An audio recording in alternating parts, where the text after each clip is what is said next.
ஒரு சில இடத்துக்கெல்லாம் நைட் டைமில் போக முடியாதுன்னு சொல்லுவாங்க. ஆனால் நான் இப்போ சொல்ல போகிற இடங்களுக்கு பகல்லையே போக முடியாது, அவ்வளோ பயங்கரமாக இருக்கும். நம்பர் 3, இந்தியாவில் இருக்க பங்கார் ஃபோர்ட்.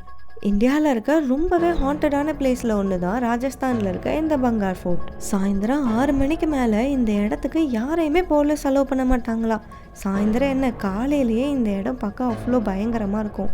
பலாயிரம் வருஷத்துக்கு முன்னாடி ஒரு தந்திரக்கார ஜாதகரால் இந்த இடம் சபிக்கப்பட்டிருக்குன்னு சொல்கிறாங்க. நம்பர் 2, இட்டாலியில் இருக்க பொவிக்லியா ஐலாண்ட். வெனிஸ் பக்கத்தில் இருக்க ஒரு குட்டி தீவு தான் இது. ஆனால் இதை கோஸ்ட் ஐலாண்ட்னு சொல்கிறாங்க. சில வருஷங்களுக்கு முன்னாடி குணப்படுத்தவே முடியாத நோயால் பாதிக்கப்பட்டவங்க, மென்டல் அசைலமில் இருந்தவங்க எல்லாத்தையும் இந்த தீவில் தான் வச்சுருந்தாங்களாம். அவங்களோட ஆவி இன்னும் இங்கே இருக்குன்னு நம்புகிறாங்க. நம்பர் 1, ஜப்பானில் இருக்க அவுகிகாரா ஃபாரஸ்ட். மவுண்ட் ஃபியூஜியில் இருக்க இந்த அவுகிகாரா ஃபாரஸ்ட்டை சூசைட் ஃபாரஸ்ட்னு சொல்கிறாங்க. அடர்ந்த மரங்களால் ஆன இந்த காட்டுக்குள்ளே போனாலே இங்கேருந்து வர சத்தம் தற்கொலை எண்ணங்களை தூண்டுமா.